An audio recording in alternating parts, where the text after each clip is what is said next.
ಮೊದಲು ನದಿಯ ಶುದ್ಧೀಕರಣ ಕೆಲಸ ಆಗಬೇಕು. ಆಗ ರೋಗ ಹರಡೋದಿಲ್ಲ.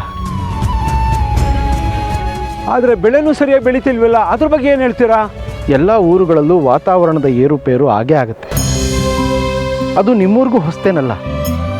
ಬೆಳೆ ಯಾಕೆ ಚೆನ್ನಾಗಿ ಬರ್ತಿಲ್ಲ ಅನ್ನೋದನ್ನು ಪತ್ತೆ ಹಚ್ಚಿ ಅದನ್ನು ಸರಿಪಡಿಸೋ ಕಡೆ ಗಮನ ಕೊಡಿ. ಬಿತ್ತನೆ ಮಾಡೋ ಬೀಜದ ಗುಣಮಟ್ಟ ಸರಿಯಾಗಿದೆಯಾ ಅನ್ನೋದನ್ನು ಪರೀಕ್ಷೆ ಮಾಡಿಸಿ. ನೀವು ಅದನ್ನು ಒಂದ್ಸರಿ ಕೂಡ ಮಾಡದೆ ಇವ್ರದೇ ತಪ್ಪು ಅಂತ ಹೇಳಿದ್ರೆ ಅದು ಮೂರ್ಖತನದ ಪರಮಾವಧಿ. ಪಕ್ಕದಳ್ಳಿಲಿ ಹೀಗೆ ಆದಾಗ ಯಾರೋ ಕೃಷಿ ತಜ್ಞರನ್ನು ಕರೆಸಿದ್ರಂತೆ. ನಮ್ಗೆ ಅದೆಲ್ಲ ಬೇಡ ಅಂತ ಸುಮ್ಮನಿದ್ವಿ. ನೋಡಿದ್ರ, ಪರಿಹಾರ ಅಲ್ಲೇ ಇತ್ತು, ಆದರೂ ನೀವು ಮಾಡಿಸಿಲ್ಲ. ಪಾಪ ಈ ಮಗು ಮೇಲೆ ಎಷ್ಟು ತಪ್ಪನ್ನು ಹೊರಿಸ್ಬಿಟ್ರಿ. ಈ ಚಿಕ್ಕ ಮಗು ಅದೆಷ್ಟು ನೊಂದ್ಕೊಂಡಿರುತ್ತೆ ಅಂತ ನೀವು ಯೋಚನೆ ಕೂಡ ಮಾಡಿಲ್ವಲ್ಲ. ನಮಗೆ 4 ದಿನ ಸ್ನೇಹಿತರ ಜೊತೆ ಮಾತಾಡದೆ ಮನೇಲಿದ್ರೆ ಎಷ್ಟು ಬೇಜಾರಾಗುತ್ತೆ. ಅಂಥದ್ರಲ್ಲಿ ಪಾಪ ಈ ಮಗು 10 ವರ್ಷದಿಂದ ಯಾರ ಜೊತೆನೂ ಬೆರ್ತಾ ಇಲ್ವಲ್ಲ. ಆ ಮಗುಗೆ ಹೇಗಾಗಿರ್ಬೇಡ ಹೇಳಿ. ಈ ಮಗುನ ನಿಮ್ಮ ಗುರುಕುಲಕ್ಕೆ ಸೇರಿಸ್ಕೊಳ್ಳಿ. ಹಾಗೆ ಬೇರೆ ಮಕ್ಕಳ ಜೊತೆ ಆಟಾಡೋದಕ್ಕೆ ಪ್ರೋತ್ಸಾಹ ಕೊಡಿ. ಆಗಲಿ ಬುದ್ಧಿ, ನಿಮ್ಮ ಥರ ನಮ್ಗೆ ಯಾರೂ ಮಾರ್ಗದರ್ಶನ ಮಾಡಲಿಲ್ಲ. ನಮ್ಮಿಂದ ತಪ್ಪಾಗಿದೆ, ಕ್ಷಮಿಸಿ ಬುದ್ಧಿ.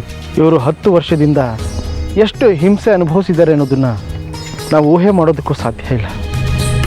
ಹಾಗಾಗಿ ಕ್ಷಮಿಸಬೇಕಾಗಿರೋದು ಇವರು, ನಾನಲ್ಲ.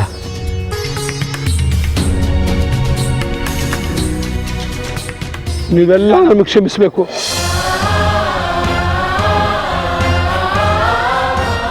ಬುದ್ಧಿ, ನೀವೇನಾದರೂ ನಮ್ಗೆ ಸಿಗದೇ ಇದ್ದಿದ್ರೆ ಇಷ್ಟೊತ್ತಿಗಾಗಲೇ ಊರು ಬಿಟ್ಟಿರ್ಬೇಕಾಗ್ತಿತ್ತು. ನೀವು ನಮ್ಮನ್ನು ಕಾಪಾಡಿದ್ರಿ ಬುದ್ಧಿ. ಶರಣು ಬುದ್ಧಿ, ಶರಣು. ಶಿವೋಹಂ, ಇಳಿ. ಹೀಗೆ ಆಗಬೇಕು ಅಂತ ಆ ಪರಮೇಶ್ವರ ನಿರ್ಧಾರ ಮಾಡಿರ್ತಾನೆ. ಇದು ನನ್ನಿಂದಾಗಿದ್ದಲ್ಲ, ಅವನೇ ಮಾಡಿಸಿ. ಈ ಕಂದನ ಮುಗ್ಧತೆಗೆ, ಇಷ್ಟು ವರ್ಷ ನೀವು ಅನುಭವಿಸಿದ ಹಿಂಸೆಗೆ ಆತನೇ ಕೊಟ್ಟ ಪರಿಹಾರ ಆಯಿತು.